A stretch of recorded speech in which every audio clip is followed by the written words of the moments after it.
So, a very small, couple hundred word blurb article came out in Barron's, and it talked about something that we all know intrinsically, that Putin wants to be a global leader, but he's leading a country and a military that is barely hanging on to power in its own region and really barely hanging on to power in its own country. And I want to thank Adam Harner for bringing this article to my attention. But Putin said Thursday that Russia's mission was to create a new world and blamed the Western hegemony for Moscow's grinding offensive in Ukraine. Now, Putin has portrayed Russia's military operations in Ukraine as part of this confrontation with the West. And he said, "We are tasked with building a new world." He's said that he's aiming to unseat the West's global hegemony. Now, when he says the West, quote unquote, he means the US.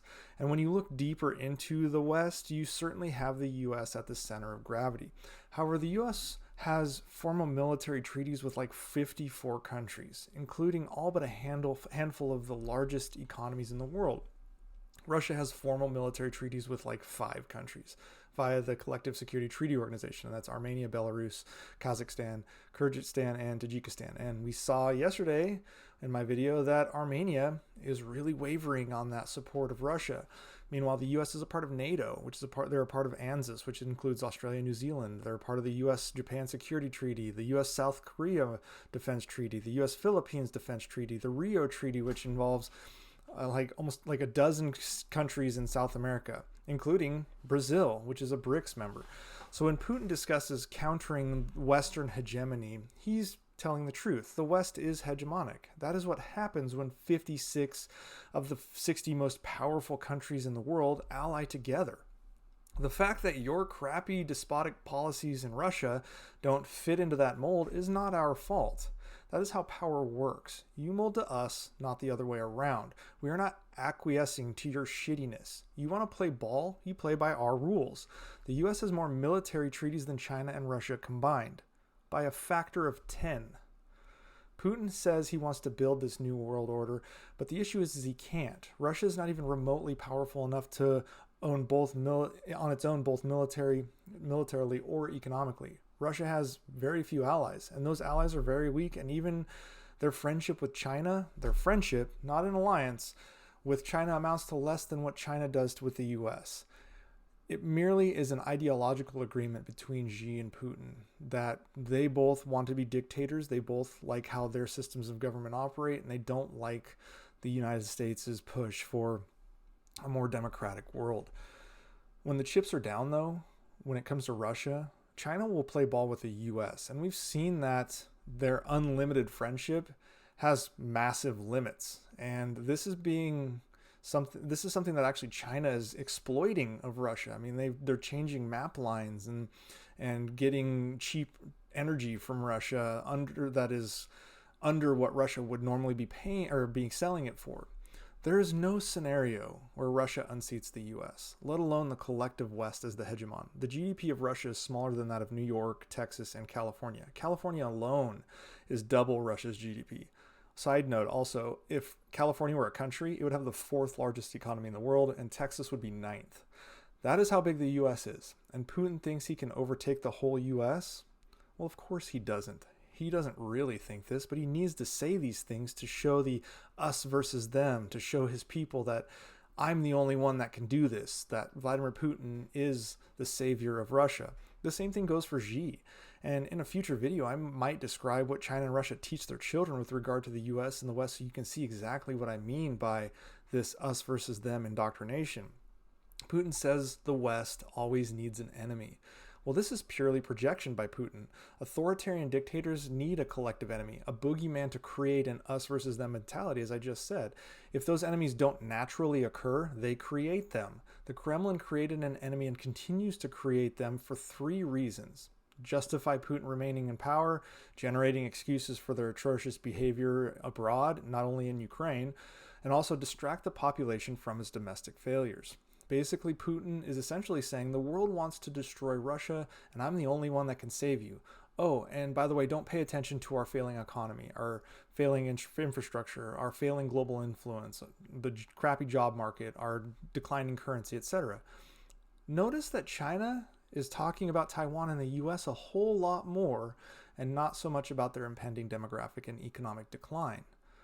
There's a reason for it. That is a distraction within China.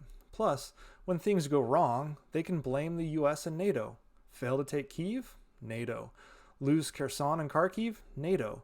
This is a playbook we've seen for millennia.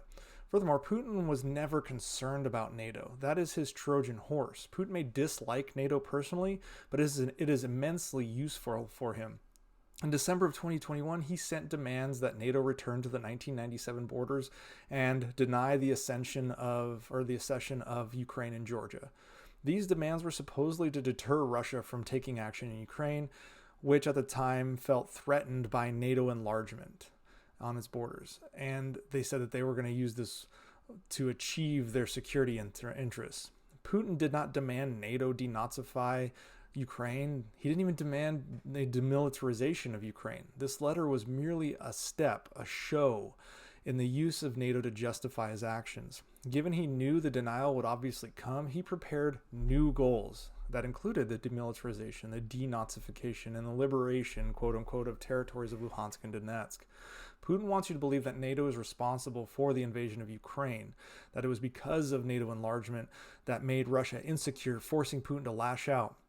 Well, this has two fatal flaws. First, NATO has been somewhat of an on-again, off-again variable relationship with Russia. The tensions have not always been there. Moscow has in the past acknowledged that Ukraine had the right to join NATO. Under Vladimir Putin, Russia even discussed joining NATO themselves. They have worked as a partner with NATO in many endeavors. They have even conducted joint discussions with NATO between Russia and NATO nations. The Kremlin's complaints about NATO alliance are based on the democratic breakthroughs NATO secures rather than the military force it threatens. And you see these breakthroughs taking place in the post-Soviet space. It's not a threat of attack from NATO. This highlights the second fatal flaw. Putin fears democracy and the threat it poses to his regime, and he doesn't want that to expand via NATO membership. Taking the NATO membership off the table, let's say within Ukraine, is not going to cease this insecurity. This cat is out of the bag in Ukraine. They want to be democratic. His declared goal of denazification is code for his real aim to create an anti-democratic regime in Ukraine that mirrors his. He needs to be surrounded by Xi's and Lukashenko's to secure and justify his emperorship, quote unquote, of Russia. Putin said the conflict in Ukraine was not territorial. He said that they have no interest of conquering territories. Well, this is partially true and partially false. Ideally, for Russia, this war was supposed to bring Ukraine back into the Russian fold, creating a puppet state, a second Belarus, so to speak. But with the march on Kyiv failing catastrophically, it turned into a fight for territory so Russia could force the Ukrainians into the Russian fold. Nonetheless, it is partially false because Putin did annex Crimea back in 2014 as a part of his strategic interests. He wanted it within Russian borders because he didn't want it under the control of even a vassal state that could turn on him. Also, Russia's army occupies large swaths of southern and eastern Ukraine, and Putin has formally annexed 4 Ukrainian regions: Kherson, Zaporizhia, Donetsk, and Luhansk. And Putin consistently says that Ukrainian territory was historically Russian and has questioned Ukrainian statehood. But again, these were things that were evolving because he couldn't take Kyiv in the first days. The war, which was started by the Kyiv regime and active support from the West, as Putin loves to tout, has really shifted into a method of wanting to stop the march of democracy. Belarus spooked Putin, and now he claims to use military. He's using military force to keep self-proclaimed dictators in Belarus and try to create additional dictators in Ukraine. You are watching the former Soviet umbrella become better countries than Russia, and Putin can't have that. Not when Putin's people can get on a plane or log in online and see how much better the hegemonic West has it better than Russia, which is also why Russia is working with China to try and find methods of suppressing the ability of his people to learn how good the West really has it and how shitty his country really is.